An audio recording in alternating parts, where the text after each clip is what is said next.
ရတယ်အဲ့လိုအလှပြေအရင်အချိန်ကုန်နေဆိုတာမှန်တယ်မိကီတီစပင်အောက်ဖေးမိတ်ကပ်ကိုမိကီတနိုင်ခွဲလောက်အချိန်ယူပြီးလုပ်လိုက်ရတယ်ဟုတ်ရောက်ပြီဒါမိကီတို့အငဲလာဖြစ်တော့မဲ့ဆိုင်လို့ပြောလို့ရလို့ဆိုအေးအရင်အဆင်ပြေမိကီတို့ coffee ဆိုင်သွားတဲ့ထဲမှာအချစ် cafe ရှိမယ်နော်အချစ် cafe ရှိမယ်တခြား cafe ဆိုင်3ခုရှိမယ်ပေါ့နော်အဲ့ဒါကြီးမိကီတို့တော့6သွားဖြစ်တဲ့အခါခုနောက်တစ်ခုအသစ် try ကြည့်ရဆို cafe လည်းမဆိုးပေါ့နော်အဲ့ဒီလည်းတော့ဖြစ်တော့ပါရတာရဆောင်းရတာသူခောက်ဆဲပြုတ်3ရန်ခောက်ဆဲလာတယ်နော်အဲ့ဒီ18000ပဲရှိအဲ့ဒီမှာထားပါတယ်ဒါတော့ကန်တော်ကြီးကိုတန်းမိမြင်နေရပြီပေါ့နော်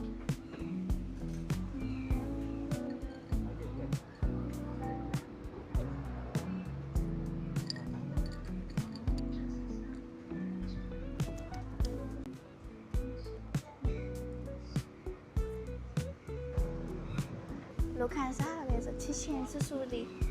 အိုက်ဆိုင်နဲ့ကွက်တီးစားမယ်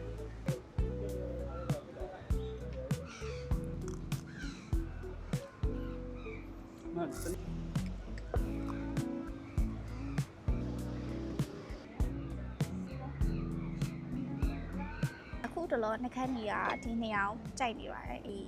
ပိုင်းမျိုးဒါလေးဆို